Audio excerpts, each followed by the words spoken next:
This is Illinois wide receiver Pat Bryant. I haven't heard really anybody talk about Pat Bryant None. in NFL draft circles, which makes me nervous, but I'm personally a big fan of his 89th percentile dominator rating, 82nd percentile yards per team pass attempt, average 18.2 yards per reception on top of that. He's actually big. I see him blocking. Like, he's actually a very physical blocker. So he might be one of these guys like eats a lot more snaps than people are paying attention to just because he does the other parts of football at a pretty high level. I'm going to steal a line from our buddies over at the NFL Stock Exchange. If his name was Tez Bryant, there'd be a Mm, whole lot more love for Pat Bryant because this guy has some of the best hands in this yep. class. I mean, a sick one-footed toe drag touchdown in the opening game of the season. His hand-eye coordination plus his foot coordination is all synced so well that you get safeties running out over the top from this noodle-armed Illinois quarterback, and somehow he's able to track the ball through multiple hands, catch it while spinning, and drag 1 or 2 feet down in the end zone or on the sideline to make for these long 30, 40, 50 plus yard gains.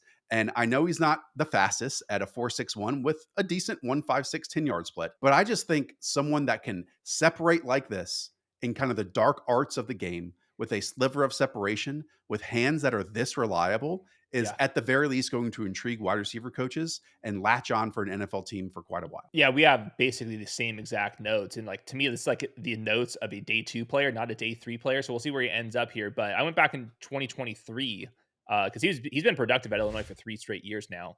And he faced Quinyon Mitchell as a first round corner, and he kind of just like took his lunch. And like, you don't see that about Quinyon Mitchell very often. And they're like man coverage wins against a very, very, very athletic corner in Quinyon Mitchell. I think that his like long striding abilities are actually kind of okay, even though the 40 time was really bad. I think that's why there's like not that much buzz with Pat Bryant, but the blocking, the very reliable hands, and then I thought that he was actually a pretty good route runner, in particular on dig routes in some of these go balls as well. That's where a lot of his production came too. So I just think that there's like a chance, like, could he be Michael Wilson? Like, could he be Gabe Yeah. Davis, Nick Westbrook Akine? Like, these guys are like paid well. They're on offenses. They start, and they don't cost that much to acquire him. And I think the other thing that I really loved about him, he's just a great interview, man. And like, I Such a love good the interview. guys that have like some personality. I know he's gonna be a very reliable player. Like, you were starting at Illinois for 3 straight years.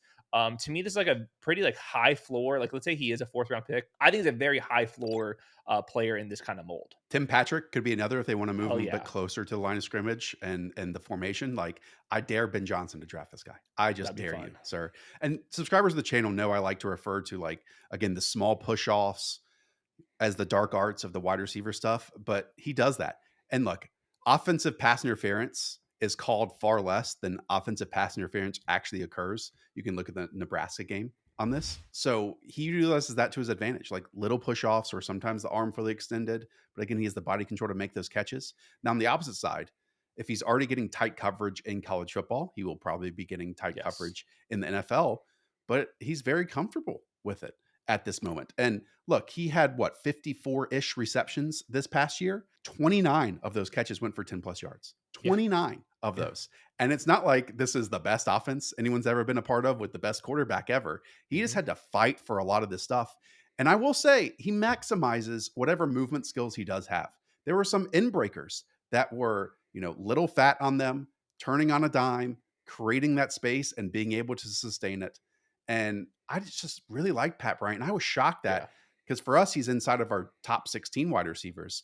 I haven't seen Yes. him inside many people's top 20 overall. No, I mean, I like truly haven't heard a single other person talk about him, so that makes me nervous. But if he is a good player, there's nobody else to give credit to except for you and I. And I went back for a couple years, and he had a lot of man coverage wins. And I think if you are looking at wide receiver profiles later in the draft, like, I like more of the outlier types, and he's like an outlier based off the speed. But if you were like already kind of overcoming that lack of speed in college, I at least have a path for you to kind of do that. And let's say he is not creating a bunch of separation.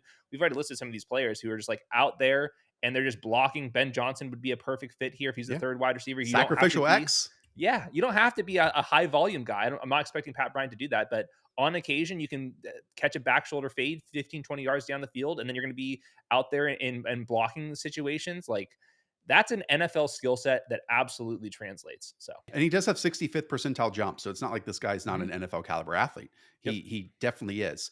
And I think look, 6'2" and 204 isn't the biggest guy out there. But there were plenty of times when they got him on slants, got him on those quick patterns, that his frame and how he's able to catch the football away from his frame Yeah. does prevent defensive backs from getting a hand on it or disrupting those, third and four receptions that you got to have at stuff. And he Mhm. already has those. He plays whatever his top speed is testing wise, which is nice. It's really nice. Yeah. Now, I do want to bring up, just like Torrey Horton, he played 452 right wide receiver snaps this past year compared to just 13 at left wide receiver and then 182 in the slot. So once again, this is putting a guy basically on an island on the outside, which by the way, from what I watched of Illinois, and I don't watch a ton of college football in season, they ran a bunch of like multiple tight end sets and frequently there were just two wide receivers on the field.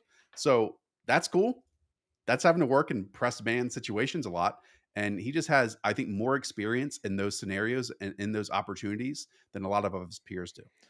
Yeah, I just see an NFL skill set that translate. I'm not gonna Yep. sell you on a mansion here, but man, like, I watch a bunch of these guys that, like, He on the sticks around.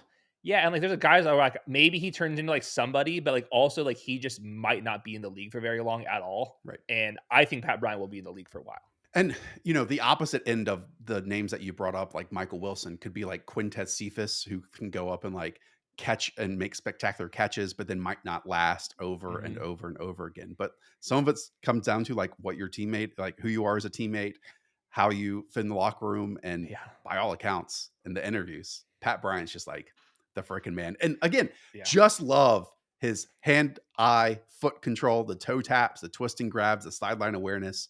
Sometimes like that stuff you just simply can't teach. And I Yep. thought he put it out there on the tape. All right. There we go. That does it. If you want to watch more of these prospect profiles, go and hit subscribe on the channel. Leave a thumbs up. We've got running backs, quarterbacks, a whole bunch of other wide receivers and tight ends. So don't leave before you click on another one. See you over there.